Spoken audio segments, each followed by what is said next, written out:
우리는 그간의 사도행전을 쭉 보아오면서 한편은 교회가 부흥되고 기독교가 성장해 가는 그런 모습도 보고 있지만 또 한편 이스라엘 백성들과 또 그들이 갖고 있는 유대교 이런 사람들에 의해서 또 모진 핍박과 또 박해를 받고 있는 그런 양면을 우리는 지금 보고 있습니다.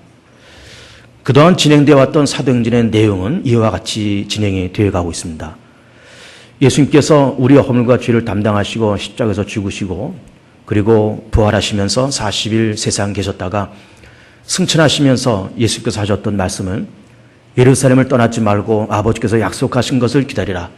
성령이 임하면 너희가 권능을 받고 예루살렘과 온 유대와 사마리아와 땅끝까지 이르러서 내 증인이 되리라.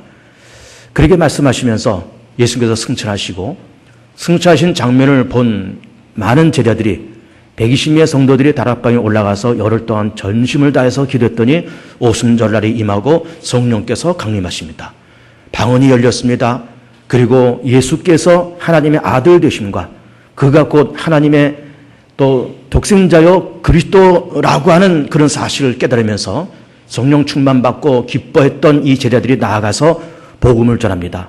얼마 전에 갈보리산에서 죽으신 그 예수는 하나님의 아들이셨다. 그러나 그는 사흘 만에 부활하시고 부활한 것에 대한 우리는 목격자요 증인이다. 그는 바로 그리스도요 구약시대 때부터 오리라 말씀하신 그런 선지자요 의로운 자요 하나님의 아들이요 그리스도였다. 그는 살아나셨다. 우리는 그의 증인이다.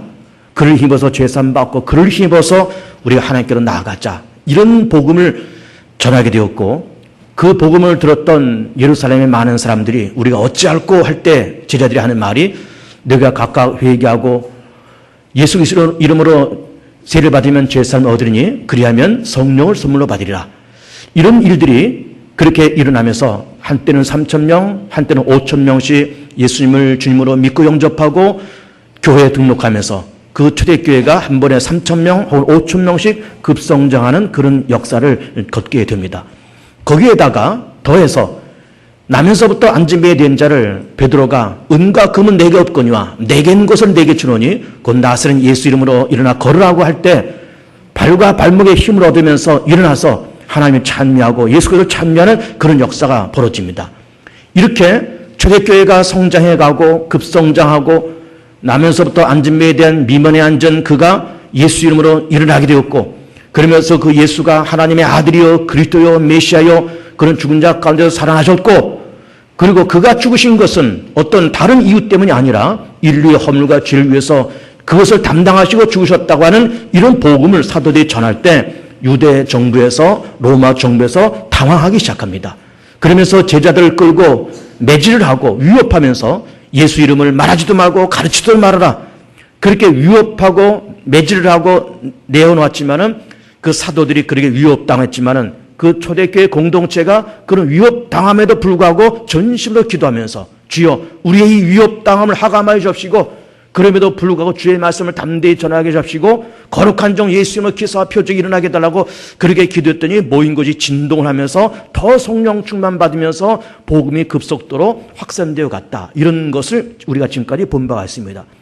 그러면서 교회가 든든히 서가고 믿는 자의 수가 점점 많아지면서 교회 안에서 구제 해석을 하면서 헬라파 유대인과 히브리파 유대인들 간에 어떤 갈등이 생겼다. 그랬습니다. 그때 사도들이 생각하기를 우리가 말씀 전하고 기도하는 것을 뒤로 하고 이렇게 교회 잡무에 얽매면 안 되겠다. 우리 사도들은 말씀 전하고 기도하는 일에만 전력을 다하고 평신도들을 뽑아서 그들로 하여금 교회의 잡무를 시켜야 되겠다 해서 성령 충만하고 지혜가 충만하고 칭찬받는 사람 7명을 택해서 그들에게 안수를 하고 그들에게 교회의 여러 가지 일을 하게 했던 겁니다. 그 가운데 한 사람인 스데반이 성령 충만한 이 사람이 나가서 복음을 전할 때 기사와 표적이 났다. 성경에서 그렇게 말씀하시고 있고 거기서 말하는 기사와 표적은 평신도였던 스데반도 나가서 예수 이름으로 말하고 외치고 복음을 전할 때 병든 자가 낫고 귀신이 쫓겨나는 역사가 일어났다라고 하는 것이죠. 그때 유대 사람들이 이 스데반을 고소했더니 고소를 당한 스데반이 공의 앞에 서고 대지상에 묻기를 내가 분명히 예수 이름을 말하지도 말고 가르치지도 말라 그랬는데 네가 그렇게 했느냐라고 했을 때 스데반이 자기의 죄를 시인하는 것은 두 번째로 하고 이스라엘 민족이 아브라함 때부터 예수님까지 무려 2000년의 역사를 더듬어 오면서 민족의 조상이 어떻게 하나님 앞에 불순종하고 어떤 죄를 저질렀는가라는 것을 조목조목 반박하고 민족의 회개를 촉구하고 그리고 장편의 설교를 하는 그런 내용도 우리가 본 바가 있습니다. 그렇게 2000년 동안의 역사를 쭉 얘기하면서 우리가 출애굽할 때 금송아지를 만들었다, 애굽으로 돌아가자 그랬다, 또 물이 썼을 때 또 불평과 원망을 했다, 그리고 또 몰렉과 또 레판의 별을 섬겼다, 그리고 의로운 자가 오겠다라고 얘기했던 선지자를 죽이고 실제로 의로운 자가 오셨는데 그 의로운 자는 하나님의 아들 그 그리스도가 오셨는데 그리스도까지 우리가 죽였다. 그리고 우리는 율법을 지키지 않았다. 그리고 우리는 사람이 지은 이 건물 안에 하나님은 여기 계신 하나님이 아니시다. 하나님 건물 밖에도 계시고 건물 안에도 계시고 유대인 하나님이 되기도 하시고 이방인의 하나님도 되신다. 이런 말을 할 때에 사람들이 소리를 지르면서 돌로 쳐서 스데반을 죽이고 그리고 돌로 던지는 그 사람들의 옷을 사울이란 이 청년이 그 옷을 맡고 있다가 그 스데반이 그렇게 죽은 것을 마땅히 여겼다. 이런 이야기를 우리 지금까지 쭉 본 바가 있는 겁니다. 그래서 설교 초반에 말씀드린 것처럼 기독교 복음이 성장하고 교회가 급성장하면서 그리고 기독교 복음이 왕성하게 전파되는 동시에 또 한편에는 유대의 핍박이 점점 강렬하게 올라오고 있다. 이런 걸 우리가 보고 있는 겁니다. 그렇게 교회를 핍박하는 유대교회의 핍박 가운데 앞장섰던 사람이 누군가 하면은 우리가 오늘 보고는 사울이라는 이 사람입니다. 사울은 나중에 이름을 바꿔서 바울이라고 이름을 바꾸죠. 사울이라는 말은 히브리식 이름이고 바울이라는 이름은 로마식 이름인 겁니다. 길리기아 다소 출신 사람입니다. 다소는 어디 있는가? 지금의 터키의 동남쪽 해변에 있는 그런 도시고 그 바울은 유대인이고 베냐민 지파고 그리고 어려서부터 태어나면서부터 로마의 시민권을 갖고 있었고 그러면서 그 당시 율법의 대학자였던 가말리엘의 문화에서 공부를 한 대학자였던 겁니다. 바울도 대학자였던 겁니다. 그리고 바리새인입니다. 여러분 바리새인이라는 사람들이 누굽니까? 아주 유대교의 골수분자들, 율법을 문자적으로 지키는 사람들, 유대교의 원리주의자들, 이 사람들이 바리새인들입니다. 이 바리새 출신인 사울이 그렇게 교회가 급성장해가고 예수가 하나님의 아들이요 그리스도요 예수 이름으로 우리가 죄산 받는다고 하는 초대교회 공동체의 그 복음을 인정할 수가 없으면서 그러면서 대지상의 공문을 가지고 다메섹 가서 예수 믿는 사람들을 잡아다가 예루살렘으로 압송하려 하는 그런 권리를 가지고 즉 다메섹으로 가고 있는 도중에 부활하신 예수를 만납니다. 다메섹이 어딘가? 이스라엘 나라 지도를 여러분이 이렇게 보시면 오른쪽에 요르단이 있고 약간 동북쪽 방향에 시리아라는 나라가 있고 그 시리아의 수도가 다마스커스입니다. 그 다마스커스를 성경에서는 다메섹 이렇게 얘기하고 당시 예수님 당시는 한 30만 명쯤 되는 인구가 사는 그 당시도 큰 도시고 지금도 약 한 150만 명이 사는 중급되는 그런 도시인 겁니다. 시리아의 수도죠. 예루살렘에서 동북 방향으로 한 100km 정도 가면 있는 그런 도시인 겁니다. 거기도 유대인들이 많이 살고 있었고 거기도 예수님의 복음을 전해받은 사람들이 거기서 회당에서 모여서 복음을 듣고 거기서 점점 회당을 중심해서 기독교 교회가 점점 부흥하고 있다는 소식을 들으면서 거기서 예수 믿는 사람들 잡아다가 예루살렘을 압송하고 그 다메섹에는 교회를 와해시키려고 하는 그런 공문을 가지고 다메섹으로 가는 도중에 하늘에서 소리가 들리고 빛이 비칩니다. 깜짝 놀라서 엎드러지면서 누구십니까? 사울아 사울아 내가 왜 나를 핍박하느냐? 라고 그렇게 물을 때 누구십니까? 나는 네가 핍박하는 예수다. 난 네가 박해하는 예수야. 이제 너는 들어가라. 그러면 너에게 무엇을 해야 할지를 말을 할 사람이 있을 거다. 그러면서 그 빛난 광채를 보고 들었던 이 사울이 잠시 눈을 멀고 그러면서 직가란 거리 어느 곳에 머물러 있을 때 그 다메섹에 아나니아라는 주의 제자가 있었다는 거죠. 예수께서 아나니아를 찾아가시면서 아나니아야 이제 직가라는 거리에 가면은 사울이라는 청년인데 너는 그에게 안수하고 그가 해야 할 일을 사명을 말해주라. 그렇게 얘기했더니 아나니아가 깜짝 놀라면서 아니 주님 그 사울이라는 사람은 유대에서 스데반을 죽인 그런 스데반을 앞장서 죽인 사람이고 교회를 핍박하는데 앞장서는 사람이고 그 사람이 대제사장의 공문을 가지고 이 다메섹에 있는 교회를 와해시키려고 왔는데 그 사람 만나서 내가 어떻게 하려고 그러는 겁니까? 그랬더니 주님이 하시는 말씀이 가라. 그는 이방과 모든 임금들과 세상 모든 자들에게 예수를 전하기 위해서 택한 나의 그릇이니 그에게 찾아가서 안수하고 그에게 사명 부여해라. 그러면서 아나니아가 직간한 거리를 찾아가서 머물고 있는 사울에게 안수하고 그랬더니 사울이 눈에서 비늘 같은 것이 떨어졌다 그랬습니다. 그러면서 이 사울이 예수님 만난 것이 너무나 감격스럽고 아나니아가 자기한테 안수하는 것도 너무나 감격스럽고 눈에서 비늘 같은 것이 떨어지면서 너무나 감격스럽고 그러면서 지금까지 기독교에 대해서 오해하고 예수에 대해서 오해하고 핍박하면서 그렇게 살았었는데 그 예수가 살아나셨고 살아나신 그 예수님이 내 눈앞에 나타나셨고 나는 내가 박해는 예수라고 그렇게 말씀하면서 초대교회 공동체가 전했던 그 복음이 사실이었다는 것을 알면서 눈에서 비늘 같은 것이 떨어졌다는 거예요.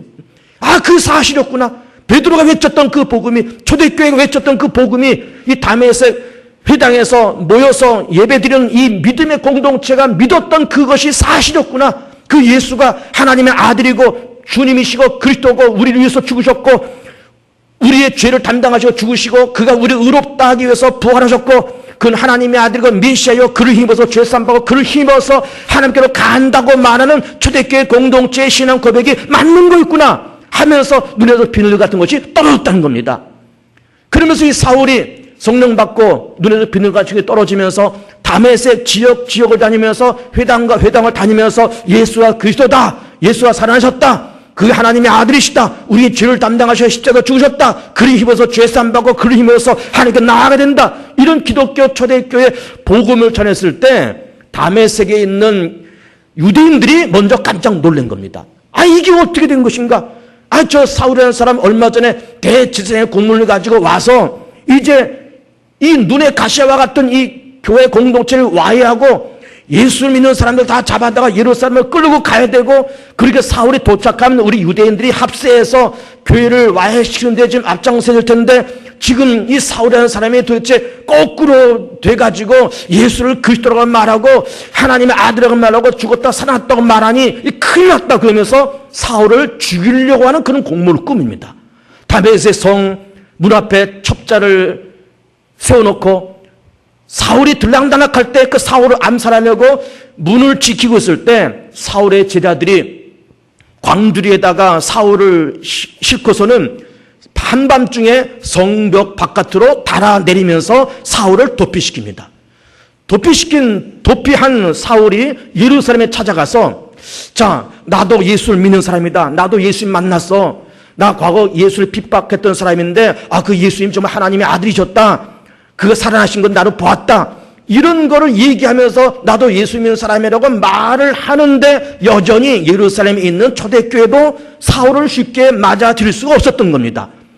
저 사람은 과거에 스데반을 죽였던 사람이고 예수를 핍박하는 사람이고 교회를 와해시켰던 사람이고 다메섹에도 그 일을 가지고 갔던 사람인데 자기도 예수를 만났다고 하는 얘기를 들으니 의아하기도 하고 믿을 수도 없고 안 믿을 수도 없고 교회 공동체는 믿을 수도 없고 안 믿을 수 없고 그랬던 차였고 사울도 당당하게 나도 예수 믿는 사람이고 나도 예수님의 제자들하고 초대교회 공동체 앞에 당당히 가야 될 텐데 자기의 전적이 너무나 부끄럽고 교회를 핍박했던 사람 아닙니까? 스데반을 죽이는데 앞장섰던 사람 아닙니까? 교회 공동체 앞에서는 부끄러운 사람이고 혐오스러운 사람 아닙니까? 자기 자신도 쉽게 나설 수가 없고 서로가 이렇게 머뭇머뭇하고 있을 때 이 양자를 만나게 하고 화해시키는 일을 누가 했는가 하면은 바나바가 한 거예요. 바나바라는 사람이 일어나서 사울이라는 그 청년을 예루살렘 공동체 안에 소개시켜주고 또 예루살렘 공동체에 있는 사람들에게 사울을 잘 소개하면서 이만저만해서 과거에는 오해가 있었고 다 이렇게 해서 예수를 핍박하고 교회를 핍박하면서 다 그랬지만은 다메섹 가다가 예수님 만났대 정말 회심해서 하나님께 안수받고 눈에서 비늘같이 떨어지면서 정말 예수가 그리스도라는 것을 진실로 믿었어. 이거를 소개하면서 사울이 초대교회 공동체 안에 소개되고 사도 가운데 한 사람이 되고 다시 안디옥으로 파송되어서 안디옥에서 사울이 안수받고 기독교 해외 선교 제1호 선교사로 안디옥교에서 파송되면서 1차, 2차, 3차, 4차 전도여행 다니면서 로마에서 순교를 당하는 거예요. 한 사람 사울이 바울되면서 회심하면서 기독교의 대사도가 되었고 신약성경 27권의 거의 절반 가까이를 바울이 직접 씁니다. 이런 역사가 일어나고 그 사울이 바울되는 역사, 예수님 만나는 역사, 그리고 유대교 골수분자가 기독교를 개종해서 기독교의 대사도가 되는 역사를 우리는 지금 보고 있는 겁니다. 그런데 이런 이야기들이 지금 사도행전 1장부터 제가 쭉 드린 말씀이고 이것이 9장, 10장 걸쳐서 이렇게 쭉 나오는 이야기들인데 오늘 제가 여러분들에게 특별히 드리고 싶은 것은 왜 초대교회 공동체가 갖고 있었던 그 복음과 유대교가 갖고 있었던 그 유대교의 그 교리와 왜 충돌이 일어나면서 왜 그렇게 교회가 핍박을 당하고 어려움을 만나는가? 그 이유가 뭔가? 그것이 오늘날에는 어떻게 이것이 접목될 수 있는 것인가? 라고 하는 것을 말씀을 드리고자 하는 겁니다. 자, 우리는 지금 2013년도를 살고 있습니다. 그러면서 최근에 우리나라와 우리 모두의 화두가 무엇일까? 또 우리가 지금 살고 있는 우리나라와 2013년도에 우리와 세계 모든 사람들의 트렌드가 무엇일까? 트렌드, 어떤 흐름, 이것이 무엇일까?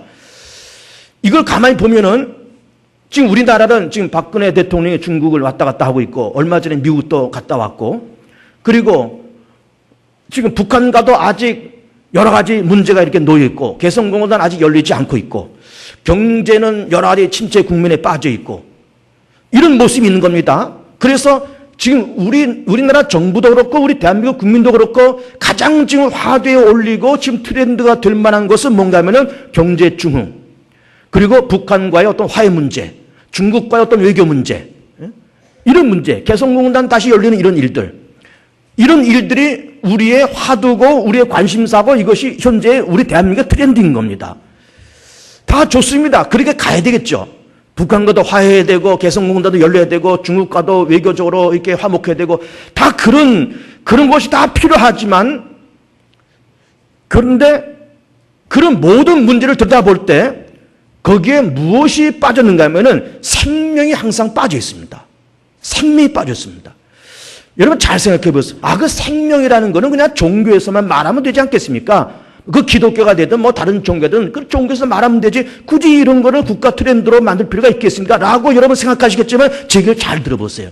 자, 뭐 국가는 그렇다 치고 우리 개인을 놓고 보면은 우리 개개인들도 역시 우리가 관심 있게 생각하는 어떤 화두가 무엇일까라고 생각하면은 역시 돈벌이입니다. 요즘 경기가 어려우니까 특별히 자영업자 하는 분들이 돈벌이 해야 되고 또 번 돈을 어떻게 관리할 것이냐라고 하는 어떤 재테크에 대한 문제 그리고 한 5, 60대 은퇴하고 20년 이상을 살아야 될 텐데 어떻게 노후를 살아야 될까라고 하는 노후 대책 요즘은 노후 대책을 노테크라 그러거든요. 재테크도 해야 되고 노테크도 해야 되고 돈도 벌어야 되고 거기다가 웰빙도 있어야 되고 지금 웰빙 시대 아닙니까? 웰빙이라는 말이 뭡니까? 좀 잘 먹고 잘 입고 좀 편안하게 즐겁게 살자는 것 아닙니까? 이것이 웰빙인 거예요. 그러니까는 웰빙도 해야 되고 재테크도 해야 되고 노테크도 해야 되고 이런 것이 우리 사회의 하나의 흐름인 겁니다. 하나의 트렌드인 겁니다. 물론 다 좋습니다. 돈도 벌어야 되고 노테크가 됐든 무슨 테크가 됐든 다 우리가 해야 되는 것이고 마땅히 있어야 되는 거지만은 역시 거기도 무엇이 빠지는가 하면은 생명이 빠져 있습니다. 생명이 빠졌습니다. 여러분 잘 보세요. 기독교가 우리에게 건드린 것이 뭔지 압니까? 왜 기독교가 유대교와 충돌을 빚고 왜 기독교가 가는 곳마다 항상 기성 종교와 기성 문화와 충돌이 생기느냐?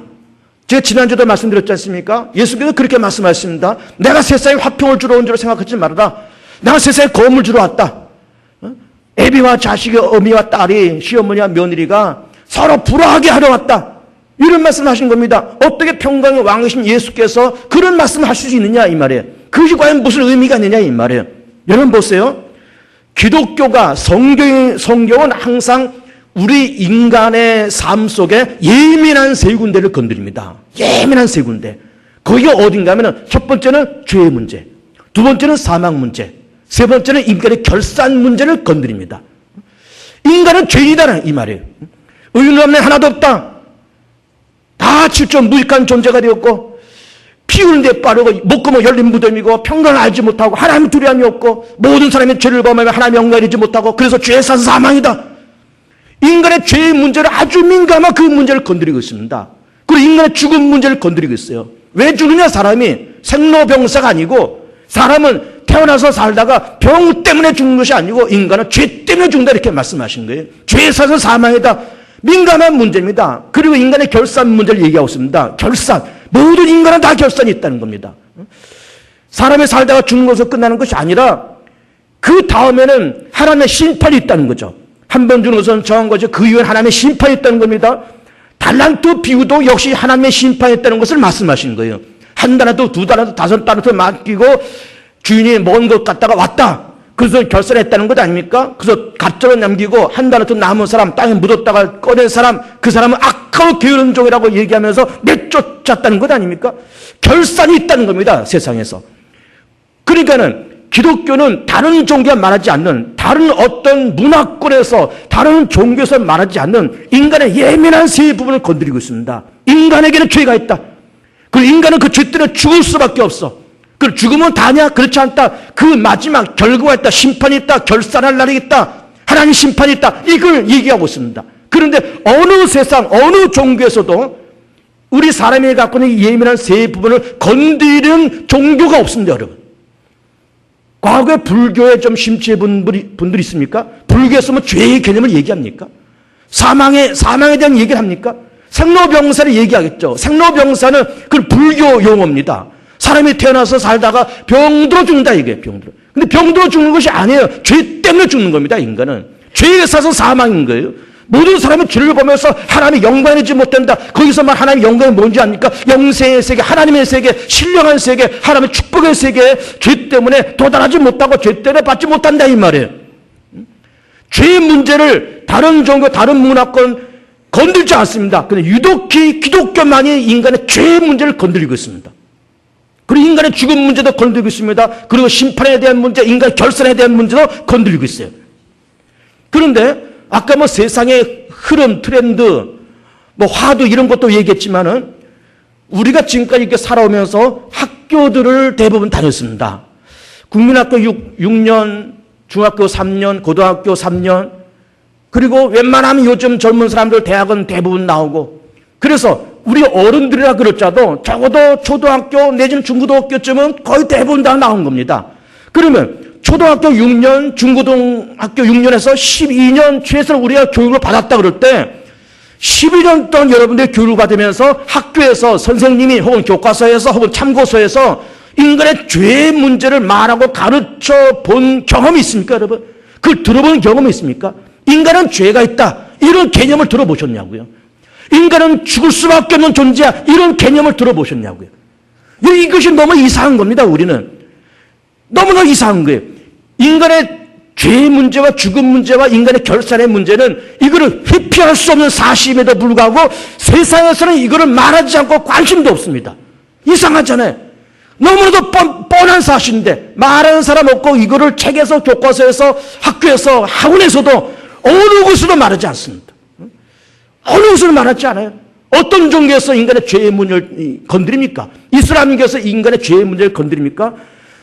죄에 사서 사망이라는 문제를 다른 종교에서 건드립니까? 다른 학문, 다른 어떤 문화권에서 학교에서 이걸 가르치느냐고요. 분명히 뻔한 사실임에도 불구하고 이걸 우리는 배운 적도 없고 들어본 적도 없고 이거를 현재 어느 곳에도 말하는 데가 없다 이 말, 말하는 데가. 근데 유독히 기독교만이, 복음만이 이 문제를 건드리고 있습니다. 예민한 문제 아닙니까? 예민한 문제. 예민한 문제이면서 동시에 이건 피할 수 없는 문제예요. 인간이 죄권에 빠졌다. 피할 수 없는 문제입니다. 인간은 그 죄 때문에 죽을 수밖에 없어. 피할 수 없습니다. 인간의 결산 문제 피할 수 없는 거예요. 피할 수 없는 겁니다. 그런 예민한 문제를 건드리고 있지만은 세상에서는 말하지 않고 관심도 없고, 그리고 기독교는 그걸 말하고 있고, 그러니까 그걸 말하는 기독교하고 이걸 말하지 않고 무관심한 세상 문화와 다른 종교하고 충돌과 마찰과 갈등이 생기는 거예요. 생기는 겁니다. 더군다나 오해를 하지 말고 한번 들어보세요. 더군다나 우리 개신교는요, 우리 기독교는, 특별히 기독교 가운데 우리 개신교는 오해하지 말고 들어보세요.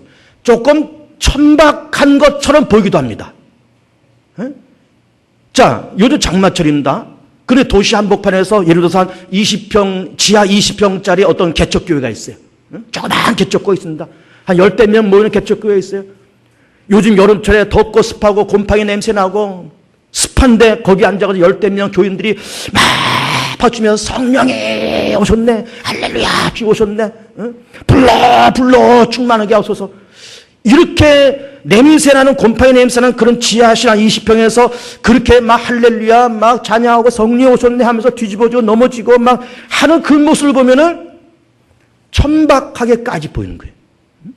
여러분 오해하지 말고 잘 들어보시라고 말씀드립니다.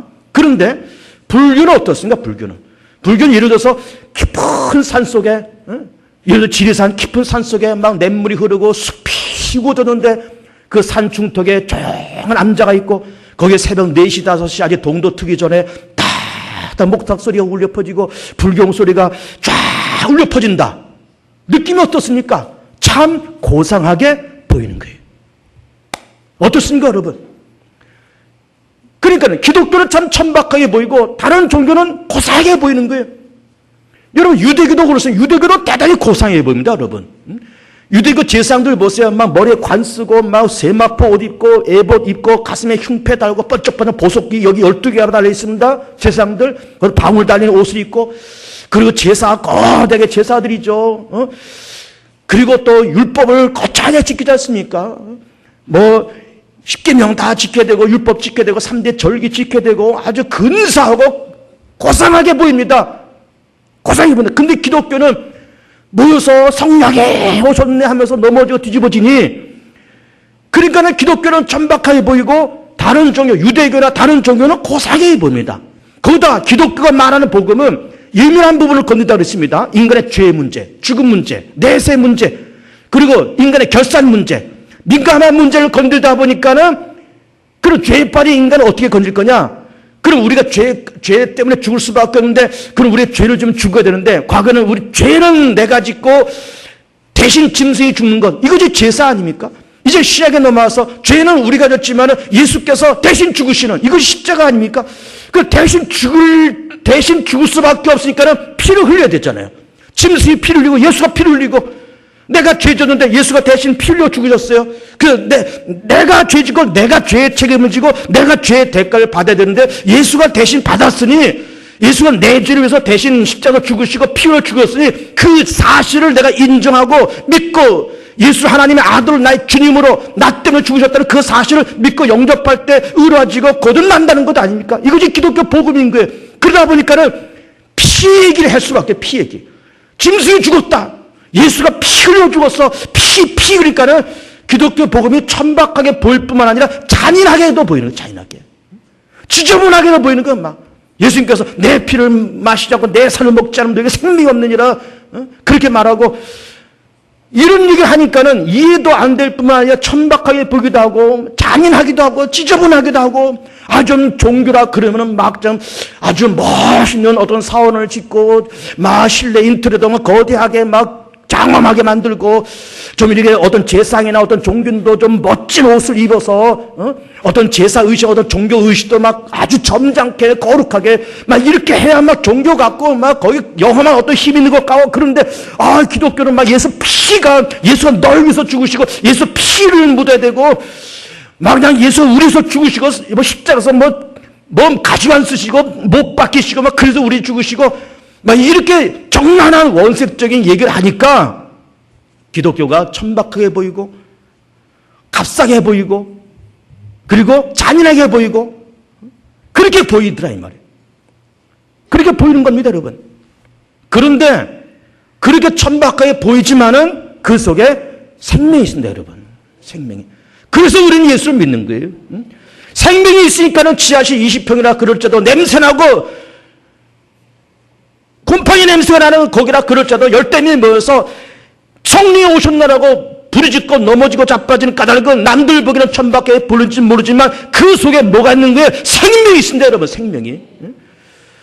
기독교 복음이 죄의 문제와 사망 문제와 인간의 내세 문제, 인간의 결산 문제, 민감한 문제를 건드리고 있으면서 때로는 혐오스럽게 보이기도 하지만은 예수가 우리 위해서 죽으셨다는 그 사실을 믿으면은 거기에 생명이 있는 겁니다. 거기에 죄사함이 있고 생명이 있고 거듭남이 있고 부활의 세계가 있고 하나님께 나아가는 길이 있고 그런 걸 말한 것이 복음이고 그것을 말한 것이 성경이고 그것을 말을 하고 있는 것이 기독교고 그것을 믿는 사람들이 모인 공동체가 교회인 거예요.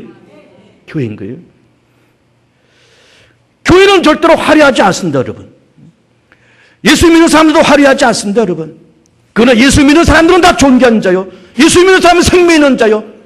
세상 흐름과 세상 화두에는 조금 처지는 것 같은 그런 모습이 있을지라도 예수 믿는 사람들은 그 안에 생명이 있습니다, 여러분.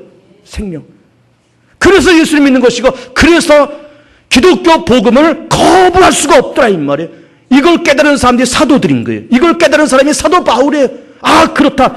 내가 과거 예수를 믿기 전에는 내가 교회에 대해서 오해를 했었고 저 천박한 것들 저렇게 수준 낮은 것들 유대교 봐라 얼마나 근사해. 기독교는 너무 천박해. 너무 속대. 너무 잔인해. 뭐 이렇게 피 얘기를 맨날 해. 바울조차도 그렇게 생각했던 겁니다. 그런데 부활하신 예수를 만나고 피의 역사를 알았던 거예요. 이야 그래 우리가 죄 때는 죽을 수밖에 없는데 과거는 짐승이 대신 죽었지. 죽으려다 보니까 피 흘려 죽을 수밖에 없지. 그래 죄는 내가 졌지만 이 죄로 해서 내가 죽을 수밖에 없지만 예수가 나를 대신해서 죽으셨지. 대신해서 죽으려다 보니까는 피를 흘릴 수밖에 없었지. 그래 그 피값과 피의 공로를 통해서 우리가 죄사함 받는 거야. 이 복음을 깨닫고 일평생 복음을 전하는 일에 헌신하는 겁니다, 여러분. 헌신합니다.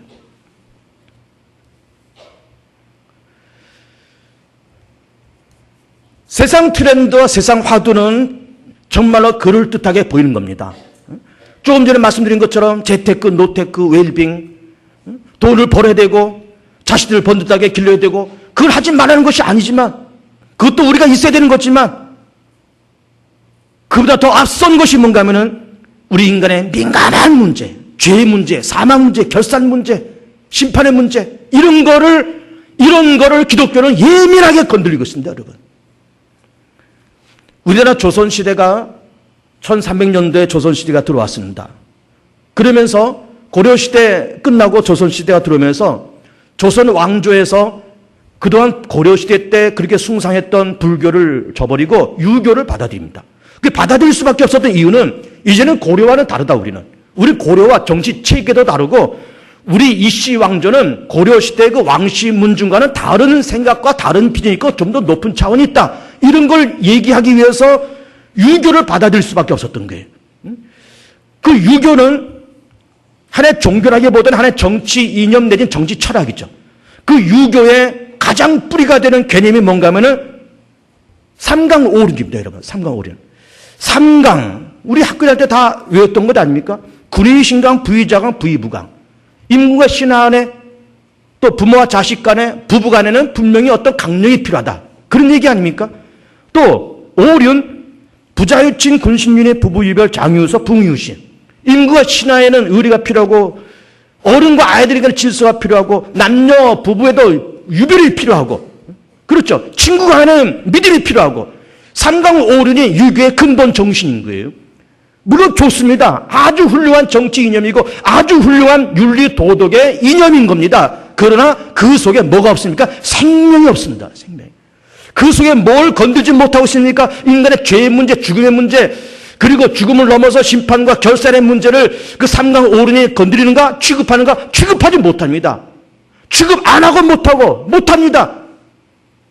세상 법도 마찬가지고 세상의 법과 세상의 어떤 트렌드와 어떤 화두를 무시할 수는 없지만 그 속에 생명이 없고 세상에서는 인간의 죄 문제와 사망 문제와 내세 문제와 인간의 심판에 대한 문제를 세상에서는 절대로 말하지 않고 가르치지도 않더라 이 말이에요. 그런데 기독교만이 말하고 있습니다. 기독교만이. 이거를 사도 바울이 깨달은 다음에 피 터지게 예수를 말하는 거예요. 피 터지게.